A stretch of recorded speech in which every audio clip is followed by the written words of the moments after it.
ایک بادشاہ تھا، وہ پھولوں کی سیج پہ سویا کرتا تھا۔ خادمہ اس کے لیے پھولوں کی سیج بچھایا کرتی تھی۔ مدت گزر گئی، پھولوں کی سیج پہ سونے کا عادی تھا۔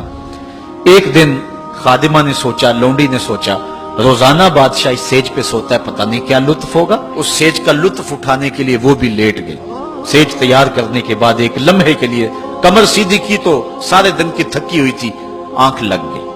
بادشاہ وقت پر اپنے اس خاص کمرے میں داخل ہوا تو ایک لونڈی کو پھولوں کی سیج پہ سویا ہوا دیکھا تو غیرت سے جل بھن کے کباب ہو گیا۔ ایک لونڈی کی یہ اوقات کہ بادشاہ کی سیج پہ سوئے۔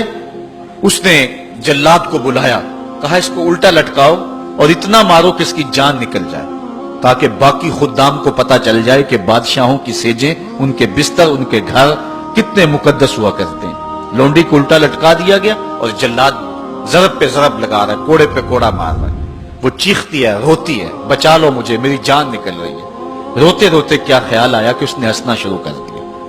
بادشاہ نے جلاد کو کہا، رک جا، اس لونڈی سے پوچھ روئی کیوں ہے، اسے یہ بھی پوچھ ہنستی کیوں ہے۔ جلاد نے کہا، لونڈی بتا روتی کیوں ہے۔ اس نے کہا، تجھے نہیں پتا جب کوڑا لگتا ہے تو جان نکلنے کو آتی، نزا کا عالم طاری ہو جاتا ہے۔ کہا یہ تو سمجھ ہے، لیکن ہنستی کیوں ہے۔ کہا ہنسی مجھے اس بات سے آئی ہے کہ چند لمحوں کے لیے سوئی ہوں، اتنی تکلیف کاٹ رہی ہوں، سوچا عمر بھر ہو گئی سوتے ہوئے، جس کو اس کا کیا بنے گا، جس کی زندگی بیت گئی اس سیج پہ سوتے ہوئے، اس کا کیا بنے گا۔ صاحبو، یہ دنیا پھولوں کی سیج نہ بنائیں، اس دنیا کو اللہ کی عبادت کے لیے گزاریں، ذکر فکر میں گزاریں، سحری کے وقت اٹھ کے مصلی پہ کھڑا ہو کے رونا سیکھیں، اللہ کے حضور آئیں، رزق کی تلاش میں رازق کو بھول نہ جائیں۔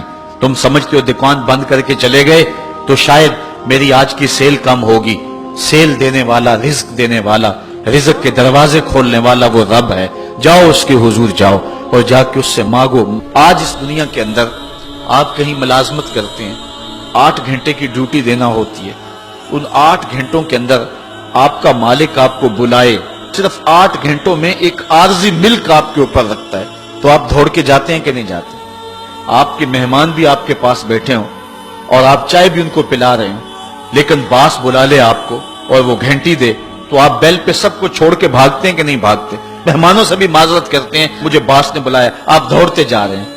یار، ایک دنیا کا باس بلائے تو مہمانوں کو چھوڑ کے، چائے کو چھوڑ کے، مرغن غذاؤں کو چھوڑ کے، سب کو چھوڑ کے بھاگ جاتے ہیں، اور رب کا نمائندہ پکارے حی علی الصلاۃ اور حی علی الفلاح، جو بندہ اس کے حضور نہ جائے کتنا بڑا بد نصیب ہے، کتنی بد نصیبیاں اس کا مقدر ہیں کہ جو اس کے حضور۔ لیکن یہ اللہ تعالیٰ جل شانہ کی رحمت کی عمومیت ہے۔ اگر آج 8 گھنٹے کے لیے آپ کہیں ڈیوٹی کرتے ہیں، وہ آپ کو آواز دے اور آپ نہ جائیں تو وہ آپ کی نوکری ختم کر دے گا، آپ کو سخت سرزنش اسی وقت کرے گا یا پھر آپ کو فارغ کر دے گا۔ لیکن اللہ تعالیٰ جل شانہ اس کی نافرمانی پہ نافرمانی کرتے رہیں، کبھی اس نے رزق کے دروازے بند نہیں کیے، بلکہ جو نہیں مانتے ان کو اور زیادہ دے رہا ہے، کیونکہ ان کا حصہ صرف دنیا پہ ہی ہے نا، آخرت میں تو حصہ ہی کوئی نہیں ہے۔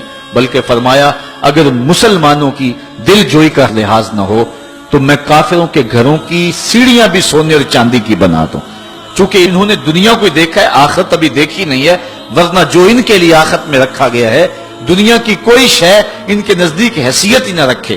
بلکہ حدیث میں آتا ہے، صاحب مشکات نے اس کو لکھا کہ دنیا کے اوپر جس کو سب سے زیادہ تکلیفیں پہنچی ہوں گی وہ جنت میں لے جایا جائے گا، اور ایک مرتبہ جنت میں جو ہے وہ داخل کر کے نکال دیا جائے گا، اور کہا جائے گا کہ بتا دنیا کے اوپر تجھے بڑی تکلیفیں پہنچی؟ وہ کہے گا یا اللہ مجھے تو کوئی تکلیف پہنچی ہی نہیں ہے۔ جنت کی صرف آب و ہوا سارے دکھ ختم کر دے گی، اور جس نے تخت و تاج پہ بیٹھ کے بھی زندگی ساری گزاری ہو، حدیث میں آتا ہے اس کو جہنم میں ایک ڈبکی لگائی جائے گی، اور پھر اس کو کہا جائے گا بتا تو دنیا کے اوپر کوئی راحت پائی ہے؟ وہ کہے گا مالک دنیا کے اوپر میں نے کوئی سکھ دیکھا ہی نہیں ہے۔ ایک ہوتا جہنم کے اندر دیا جائے گا، دنیا کے سارے سکھ ہی بھول جائے گا کہ میں وہاں بادشاہ ہوا کرتا تھا، میں وہاں حکمران ہوا کرتا تھا، پوری دنیا کو میں نے جو ہے وہ ریوڑ کی طرح ہانکا تھا اور انسانیت کا قتل کیا تھا، میری رونق اور میرا تکبر دنیا کو جھکا دیتا تھا۔ اس کو کوئی شے اور اپنی کوئی آکڑ اور کوئی بات یاد نہیں رہے گی، صرف ایک ڈبکی کی بات ہے۔